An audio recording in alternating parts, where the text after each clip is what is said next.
છે ડોક્ટર, હવે મારે તમને એ પૂછવું છે કે આરોગ્ય સર્વેક્ષણ દર્શાવે છે કે બાયપાસ એન્જિયોપ્લાસ્ટી પછી 3-4 વર્ષમાં હૃદય રોગના હુમલાથી મૃત્યુની સંભાવના લગભગ 14% વધી જાય છે। તેથી અહીં ઓપરેશન કર્યા વગર માધવબાગની આયુર્વેદિક સારવારથી દર્દીઓને ગુણવત્તાયુક્ત લાંબુ આયુષ્ય મળી શકે ખરું?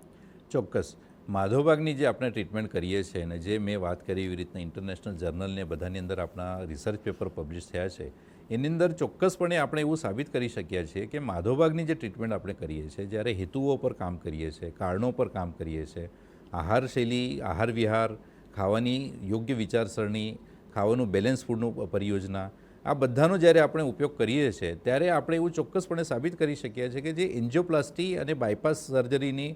પછી 3-4 વર્ષમાં લાઈફ એક્સપેક્ટન્સી જે છે એ સમજો 20-25% રહેતી હોય છે। તો માધવબાગના જે પેશન્ટ છે, જે ઓનગોઈંગ અત્યાર સુધી હજારો પેશન્ટોના આપણે ટ્રીટમેન્ટ કર્યા છે,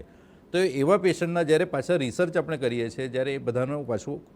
ફોલોઅપ લેતા હોઈએ છીએ, તો આપણે એવું ચોક્કસપણે સાબિતી ખબર પડે છે કે એવા પેશન્ટો જેમણે ખાલી માધવબાગની ટ્રીટમેન્ટ લીધી છે, તો એવા પેશન્ટની લાઈફ એક્સપેક્ટન્સી જે છે 50થી 60% વધી જતી હોય છે। અને આ 50થી 60% એક્સપેક્ટન્સી લાઈફની વધી જવાના લીધે